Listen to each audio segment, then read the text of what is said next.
I'm going to tell you a little bit more about this project today. So after the big announcement at E3, we thought we would take the opportunity of GamesCom to tell you a little bit more about what's behind the scenes and tell you about actually how we worked on making this game, especially on performance capture and the work with Alan. So let's start with performance capture, talking about how we build this thing. You know, it's been really a lot of work on performance capture. Quantic Dream has invested a lot in creating these virtual actors, working on performance capture. For those of you who are not familiar with performance capture, the difference between motion capture and performance capture.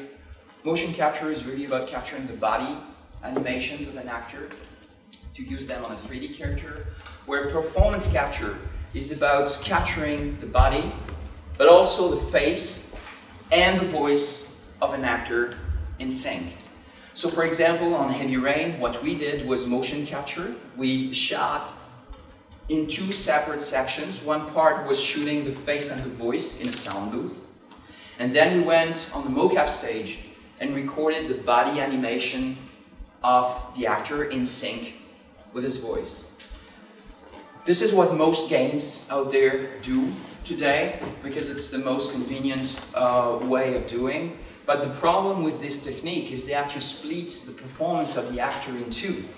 On one side he does the face and voice, and then later he tried to find the gestures in sync with his voice, which is absolutely not a natural thing to do. So before it was okay to do this because we felt like, okay, we kind of got the performance in a way that's enough for the quality that we're looking for. And we did that on Heavy Rain, many other games did.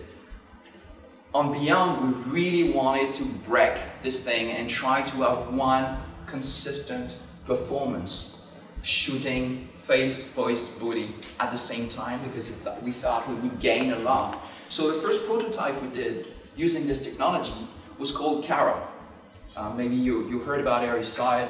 So it was really the first time at Quantic Dream that we shot an actress, a full performance of an actress. And this technology has been used, we didn't invent it. I mean, this is used by James Cameron on Avatar, for example. It's used by Peter Jackson on Tintin, etc., etc. Many more and more Hollywood studios use this technology because it's the best way to get the best possible acting performance. So we learned how to do it on Cara, and now we are going to shoot full game Beyond is entirely shot in performance capture. So for us it's a major step forward in a matter of technology, of course, because you can imagine all the implications of shooting totally differently. But it's also a big step forward for us in a matter of acting, because all of a sudden we got the feeling that we gain another dimension in the performance just because we got body language. So if you look at me when I speak, I mean, I say a lot with my body, with my hands, and it's synced with what I'm saying. Well, this is what we lost before, and this is now what we have in the game.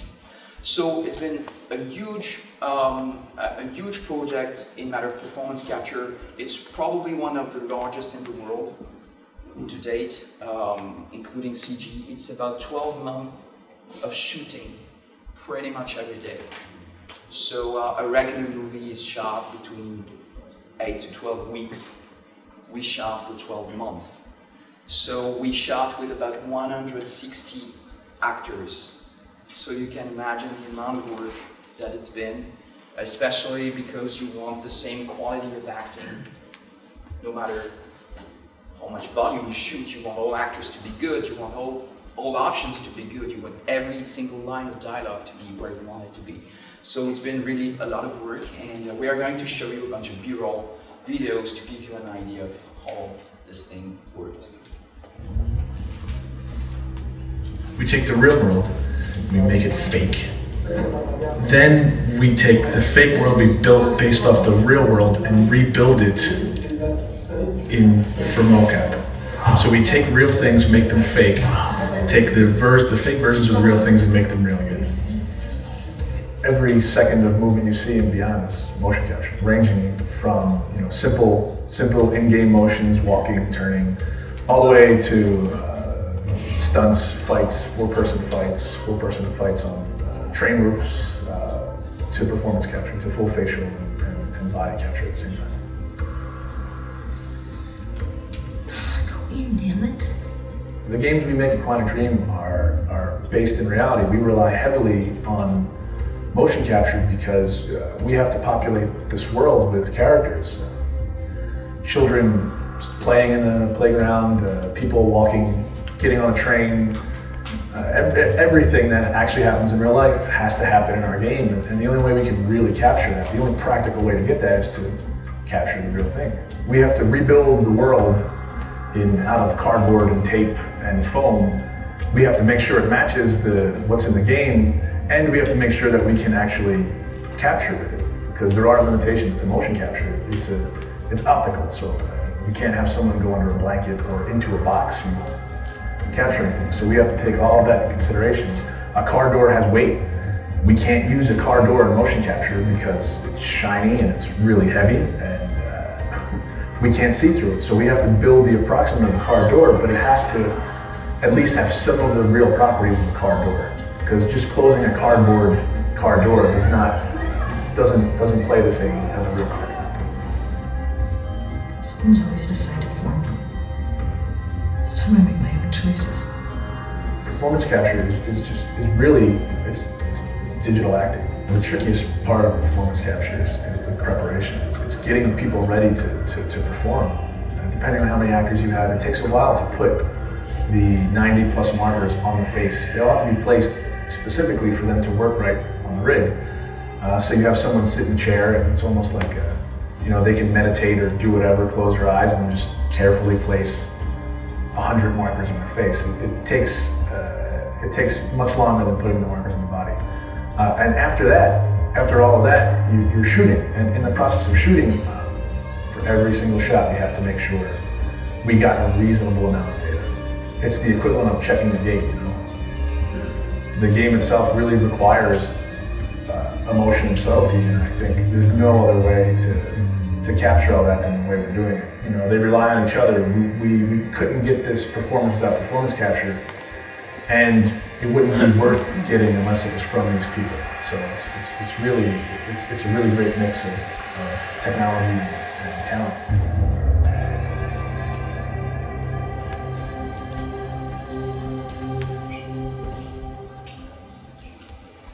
So you guys probably saw making of Avatar, for example, where these actors have an helmet and they have a camera in front of them, which is slightly a different technology, because actually what they do is capturing video and then having artists trying to match exactly what the video filmed.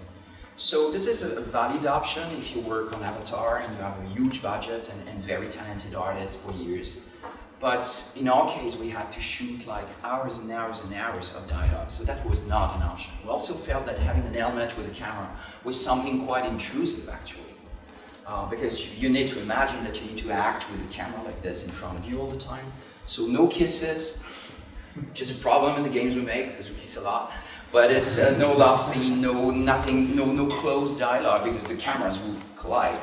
So that's not an option. And also it's very intrusive for the actor, because especially there are lamps on this camera because they want light. So this is something we didn't want to do. So we chose this option, which is totally free. I mean, it's just markers on the face. I mean, there's no wire, there's nothing, and you can actually just act. And it's pretty much like acting on stage. It's pretty much the same idea. Maybe you can see another video that I'm going to comment for you. So this is the demo we showed at E3. What we wanted to do with this short demo was to show how it was possible to act without lines, without words, just expressions. And you see all these boxes, these are the props that we use. We need to recreate the environment. You see the seat. We need to recreate all the contacts in the environment, but in a way where cameras can see through. And we got pretty much one-to-one result. I mean, what you see, what you capture is pretty much what you get. Sorry to wake you up. Routine check. I see your ID. ID? Yeah. Thanks.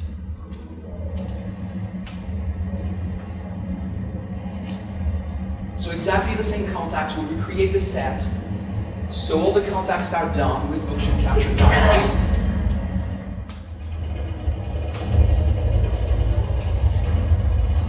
So the big challenge for an actress like Ellen is really to shoot on an empty stage. I mean, there is no wardrobe, there is no environment, it's very difficult, it's a real challenge for her to shoot, you know, on an empty stage. And just imagine everything. So the role of the director becomes very important because then you want to explain what's going on. You want to make sure that the actress understands exactly what's around her and she can react to these different things. And so the process is very simple.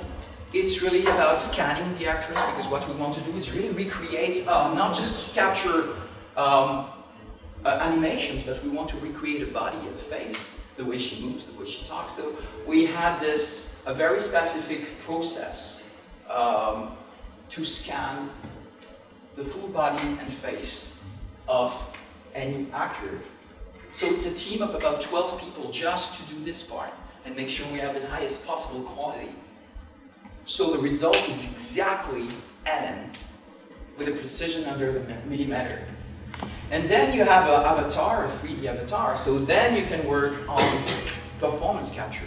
It's been a crazy amount of work for Ellen. It's been more than 4 weeks of shooting, which is something very significant. And we do this crazy gym in the morning, which we call ROM, which is a technical thing to do. Just to make sure that the markers are where they are supposed to be. This is our studio in Paris. And explaining the gym. And we have a facial gym, of course, that makes you look even more silly. But this is what we get. And the good news is that we get this without any rework. We don't need any editing on top of that. It's pretty much direct from mocap to the game. Working with the actors is something extremely important because, as I said, they have nothing to relate to on stage. They have a script, they have a director, they have some silly props like this empty door, and that's it. So you need to tell them what's going on, what's around them, where they are, where they should look at. And this is a major part of the work. What's also very particular is that with this work, actors need to learn the lines by heart. Helen, for example, had hundreds and hundreds of pages to learn by heart, which is probably like 3-4 movies. And they need to learn them by heart because once we shoot, we don't want the actor to read or etc. It's really like acting on stage. It's exactly the same thing. So it's really a crazy amount of work for actors. And Ellen's been absolutely amazing at doing this. She's been absolutely incredible. So it's a big difference. Very professional and very agile, I would say. Look, we just sit on crates and we talk about the next scene with the actors, explain what's going on, give them the context, and tell them what's going to happen. You look at them. So what's very interesting also with this concept is that in most video games, actors having lines of dialogues are usually alone on stage, where here we could shoot with up to 6 actors at the same time. So suddenly when you have big scenes, I mean, you can really have people talking to each other, reacting, having the right looks. So again, it gives you another dimension in the performance. And of course we play with this nice props that are just mocap props that will be replaced by 3D objects, of course, in the game. Can we start that just over? Okay, Thibaut. This is your control mechanism. Cool! Because the line, the apartment only works if certain choices were made. But, yes. Because in some cases he left before we... Sometimes even I am lost. Like, no one's ever gonna lie to me again. Go. So this is an I helicopter. feel like if I open it first, it's like, you can just grab it. As you can see. Thank you. Probably the first person you want to talk to is Dawkins, but instead of saying what you want him to say, which is you were right, Jodie, to make this decision and I'm with you, the only thing he can say is come back and we'll talk.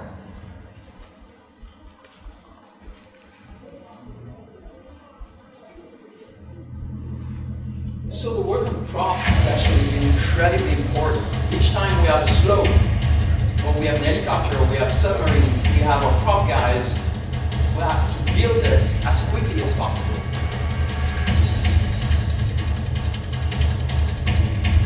We had a lot of stands, a lot of slopes.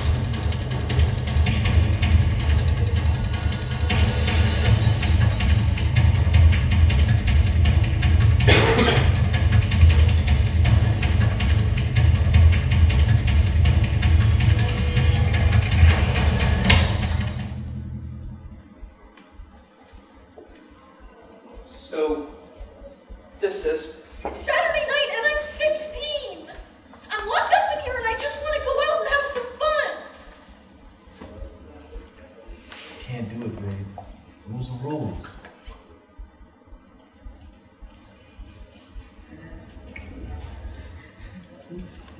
He was never seen again.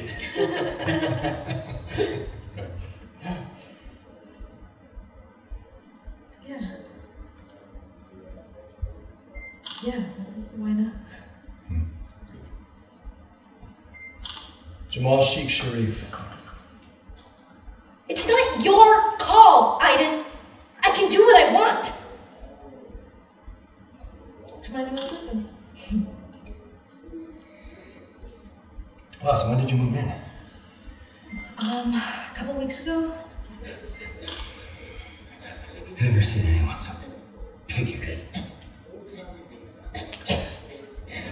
You might not get the answers you're looking for. I'm not looking for answers. I just need to see her. You lied to me. Helicopter moving. You tell them that if they try to find me, I'll kill them. Listen. Tell them, Nathan. Don't you have anyone? No family, friends you can turn to? There's something that I have to tell you. About me. So the biggest challenge was sometimes not to laugh when you were in a scene and you were just saying, oh, and then you know what, this is a submarine. So she saw a bunch of crates, you know, on the floor, saying, yeah, sure, this is a submarine. But the following scene, oh, this is a car, and this is an helicopter, and then now you're there, and there's a fire here.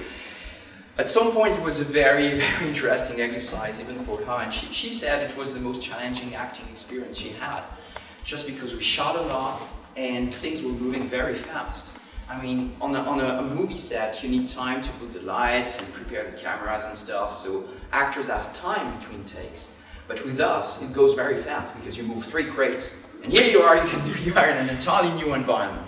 So it was very intense. And also, what was very special about this shooting for Annan was the fact that she was this character through 15 years of her life. So she had to play when she's a teenager. So being very angry and being very teen, but at the same time she was an adult, so she needed to change her voice a little bit, change her acting. She went through very happy moment, very romantic moment, but also very violent and difficult times in her life. And there are moments where she laughs, moments where she cries, and all this sometimes happened in the same day of shooting. So it was really a major exercise for her. It was very, very interesting, even for me as a director, just to work with these people on stage and try to be their link to the world of the game, telling them what's going to happen, what emotion should appear, etc., etc. Actually, so we shot, as I said, for about 12 months, which is a very long period of time. You need to imagine that sometimes in the same scene, you shoot a scene on day 1, and maybe the next part of the scene will be shot in month 6 or 12. So you need to be consistent. Most of the time we work with actors at the same time, but sometimes for production reasons, we have to shoot people separately. Or, you know, sometimes people are in the same scene, but they don't interact, but you need to shoot them separately because of production. So you need to remain consistent with the directing and with the tone, with everything. So that's been really our biggest challenge. Budget-wise, well, the production schedule will be around a little bit more than, it's probably around 3 years something, which is not something crazy. And regarding the development budget, I don't think it's public, but it's nothing crazy, because we try to be very clever about how we could use this thing, try to be very effective. The good thing about this technology is that you need very little post-animation because everything is organized on all the pipeline to make sure that the contacts are good. When you sit on a chair, it's the right chair, it has the right height, so all the contacts are pretty good. So you limit the amount of post-animation. And we're really actually surprised of the quality of what we get from facial animation with raw data, directly going from the stage to the engine. No one did anything, and it's really good. I mean, the quality is very, very high straight away, which means that you need less time, and the time that you spend is really to make this quality even higher. So it's time well spent. But no, it's really nothing crazy. It's probably it's a AAA title with a AAA budget. No issue. It's not much more than Heavy Rain, but for a much higher quality. How do you do the eye animation? That's a little bit our secret. It's a very good question because this is the challenge most people had, and many people try different things. James Cameron has no issue because he has this camera, so the camera also films the eyes, and the animators can just post-animate the eyes. There have been attempts at using glasses in the past where you had these strange glasses with cameras directly there, but again, it's very intrusive. So it's really like you have glasses all the time with kind of cameras looking at you. It's very intrusive. So we found a solution where we can capture the eyes movements just based on the muscles around your eyes. Because when you move your eyes up, down, or left, right, these little muscles around here move too. So actually we can determine position and moves of the eyes based on the muscles. What I'm interested in my work is emotion. How do we trigger different types of emotions? And I've said many times that I thought that games were focusing too much on adrenaline and stress and tension and frustration versus more social emotions like empathy or sadness. And I thought that games should explore also these other emotions because they are just as interesting, if not even more interesting. They're more subtle, more complex, more difficult to trigger. But at the same time, it's extremely rewarding.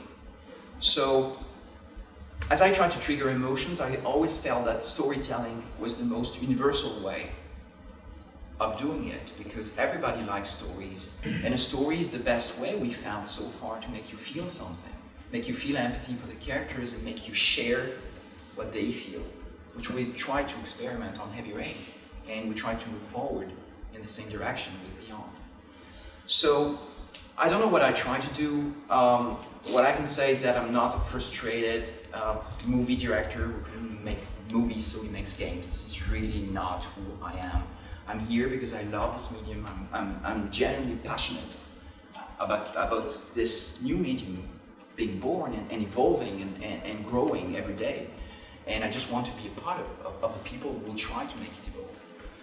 But at the same time, I'm really not into having 30-minute long cutscenes in a game, and you're just showing you films on an interactive medium. If you played Heavy Rain, you know that there were very few cutscenes, very few moments where you actually didn't have control. I'm interested in how you can tell the story through interactivity, how you can be the actor of the experience, because when you have a controller in your hand with your PlayStation 3 turned on, you expect to do something, you expect to play. You don't expect just to watch passively a film.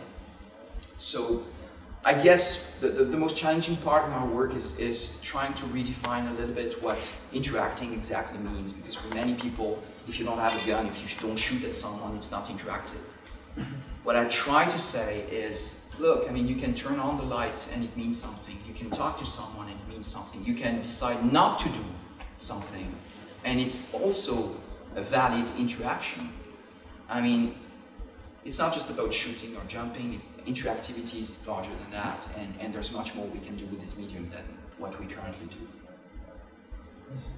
Don't you think that challenge, trigger players' emotion, is harder to achieve with fantastic or paranormal elements like the Entity? I mean, Heavy Rain is a game in which you can identify yourself very easily, because it's a situation everyone can imagine, but it is different. It's a very good question. Actually, what changed for me as a writer is when I wrote my first game, which was Omicron, Nomad Soul, I thought that sci-fi was the subject. I was writing about sci-fi.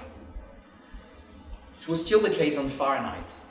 And then on Heavy Rain, I said, wait a minute, I mean, this is not the subject, this is the background. And on Beyond, this is exactly my approach. Yes, there is a paranormal element, but the game is not about paranormal events. It's about relationship, it's about human beings, it's about growing, it's about accepting who you are. It's about how the different events in your life made you who you are. And it's about death. It's about what's on the other side. It's about what will happen to us, all of us here, one day. And I try to talk about it not in a gamey way, like, oh, this is going to happen, and there will be monsters, and you will go in hell, and whatever. It's been done before, don't need to do one more. So I try really to have a totally different approach and really talk about the emotional side, about what people feel, what they think, who they are, how they evolve, how they change, how they are scared of death.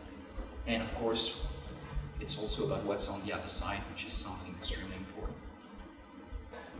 We go to Hollywood on a very regular basis for the past probably 10 years. We talk to agents, we talk to people who want to make films based on our IP, we talk to actors, we talk to directors, we talk to writers. What we discovered very quickly in Hollywood is that, especially with actors, there are two categories of actors, or three actually. The first categories are the people who don't give a shit about games. You know what, I'm an actor, I make films. I mean, how do you dare even talking to me about the games? First category, less and less people, actually. Second category are the people who say, yeah, sure, games, yeah, great. Heard about Halo and the money they made in one weekend. Wow, that sounds like a very exciting new medium. How much money do you have? And usually this is where we stop the dialogue with them and say, you know what, maybe it's not the right fit, because this is not what we expect from a collaboration. Money is a part of it, but it shouldn't be your main motivation in getting on board, because otherwise we know this collaboration is going to fail at some point. Many people in this category at the moment, because they heard there was a lot of money in games and just think they can get their share. The third category are the people who are genuinely interested in the medium. They understand that this is something new, something they've never done before, something that has an incredible potential for them in the future to express different types of emotions in a different way. And these people, they are kind of adventurers. They are in many ways, they are really pioneers, and Eden is one of them. But I was very fortunate in my career because David Bowie, who worked with me on Nomad Soul, was another one like that. It was just for the exact same reasons. So with Eden, everything happened like in a dream. She was the only name I had on my list for Jodie Holmes, because when I was done with the scripts, it was like, fuck, this is really for Ellen Page. I mean, who else could play this girl who is strong but fragile at the same time? She's going to be this character between the age of 14 and the age of 23. Who has this range? Who can make you laugh and then the next second make you cry? I mean, very few actresses. So we just sent Heavy Rain, some reviews, the script of Beyond, and a very nice letter saying, please, please, please. I mean, it can only be you, no one else. I mean, we would be amazed if you just accepted, just to consider the option. And our agent came back to us and said, hey, yeah, she could be interested. She really liked the script, which is always a good thing. And then we met in LA, discussed, and I explained that at different occasions, but when I saw it for the first time, it's really the dream of any writer is to see your character appearing in front of you. And this is a very strange experience, because you really wrote for this character and you really imagine her face and put her in a crazy situation, and suddenly in a bar in LA, she appears in front of you and says, I saw Jodie Holmes, I didn't see Ellen Page in this. And this is how it happened.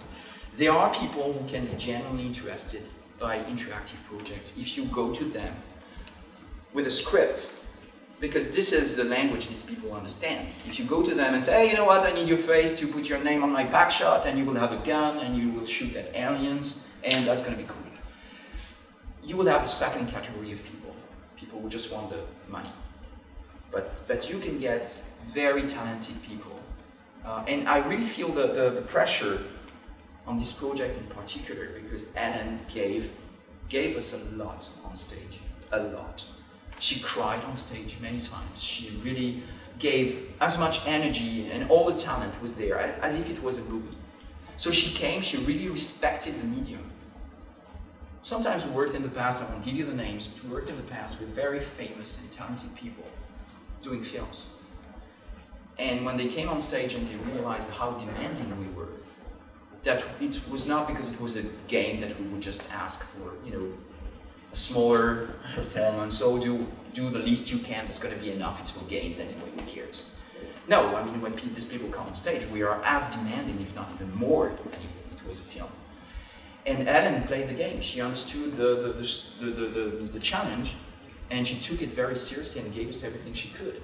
So now the responsibility is ours to make sure that what she delivered on stage, you will see it in the game, and that the final result will be something she can be proud of. So that's my nightmare. Next. Yep. How do you go about making a script for a project like this? I mean, how many pages are there? How many writers? How many, you know, drafts and stuff like that? Okay, so how many writers? One? Really? Yeah. And it's hundreds of pages. Right? It's about 2,000 pages, roughly. It's a lot of work. It's a lot of work. It takes me a year. Just to compare, a movie script is usually about 100 pages. This is 2,000 pages. And to get this 2,000 pages, I usually write between 3,000 and 4,000 pages of notes and stuff and drawings and crazy ideas. So it takes me a year. I usually do, I would say, 3 drafts. The first one is really the narrative arc. Second one, seen some cuts and much more interactivity. All the dialogues are in this version too. And version 3 is really the edits based on what the team asked me and what the different types of feedback I got. So it's pretty much version 3 is pretty much the version that will go into production. The big challenge for me is that first one, I write pretty much under pressure, because as I write the script, the team develops the technology. So they build the engine, brand new engine for Beyond, not the engine of Heavy Rain, brand new one. But by the time they're done, I should better come back with a script, because then I would have 200 people in my studio saying, okay, what do we do now? Oh, wait, I still have another idea. No, so I have very limited time. I need to write everything in the time frame I got. And the second thing is that once it's written and delivered to production, it's set in stone. Cannot change anything, because the consequences of changing anything in the project or in the story would be massive, because there is a pipeline. The day I give my document, there are production people starting to list all the sounds, all the graphics, all the animations, and it's tens and tens of thousands of items that we list. And so that's a crazy amount of work. So if you say, oh, by the way, I decided to change this scene, and so, wait a minute, I mean, there is sound in production, animations are shot, I mean, what about graphics and design? I mean, we need to go through the pipeline for one specific asset. So it's very difficult to change your mind. So the day you give your script, keep your finger crossed and say, oh my God, I hope I know what I'm doing, because otherwise, we're fucked. Honestly, I don't like to revisit what I've done, because usually each game, I put a lot of myself in the games, and they really correspond to what I was thinking at one moment, and who I was, in fact, at one moment in my life. And I always do my best and put all my soul, my heart in the writing. But once it's done, it's done.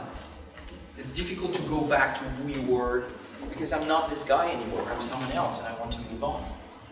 So no, there are very few changes that I go back to any of the existing IPs. I never say never, because you never know. Maybe I may wake up one morning and say, oh, I still have something to say about Heavy Rain. But honestly, I'm more interested in moving on, discovering more, and yeah, working on who I am and who I become, and how hopefully I improve through the games, and what new stories I have to tell. There are so many stories out there to tell that you can imagine. I have 10 ideas every day. I mean, why going back to your old stuff? Let's invent something new. And I'm really lucky to have a partner like Sony who gives me the opportunity to create a new franchise at each game, and to try new ideas, and to be crazy about it. So why not?